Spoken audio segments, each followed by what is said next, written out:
Quick update on Sezzle, what I'm doing with my position, some quick thoughts. So Hindenburg shut down this week. If we actually look at the 1 week price graph, we can see that it actually briefly went up to $300. This is where I think the company should be trading at. I think intrinsic value is at least $300, maybe more. $300 gives you pretty good margin for error, but it also prices the business probably relatively to what they're actually delivering. Surprisingly, after it went up to $300, it briefly peaked, on my Robinhood app at 326 or something. It actually went back down to the low 200s in a couple days, which is pretty disappointing. And here I'm definitely a massive buyer in the low 200s because it's just ridiculously cheap. They've guided for $12 of EPS for 2025. I think they will exceed that guidance. That's my honest opinion. And if we look at their 4P, it's like 19 right now, right? So if they meet this guidance, we're trading sub 20 earnings and we're going to grow 40% next year. And if we exceed this guidance, it could be even, better than that. 15 earnings or something with 50 or 60% growth, something crazy. So I just kind of want to remind people of that.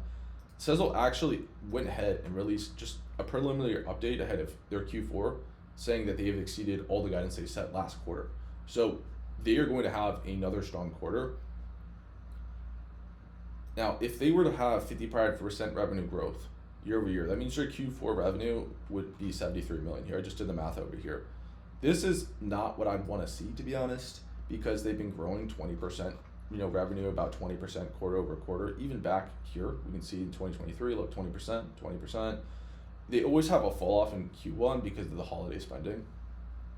But then you can see they rebound nicely with, again, more 20% growth. So I don't want to lie, it's high expectations, but I would really love to see them have $80 million of revenue. That would be my expectation with a 20% net income margin.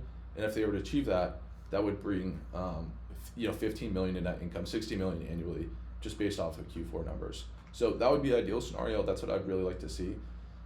If SEZL goes below 200 somehow next week, I will just bet the bank on this company because that is just stupidly cheap. And just want to kind of also point out here, I'm not expecting this, but they did have a run up to $460 a share.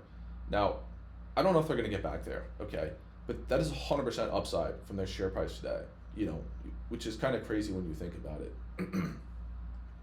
So just, the upside here, I'm personally am like, I think it should be, the low 300s.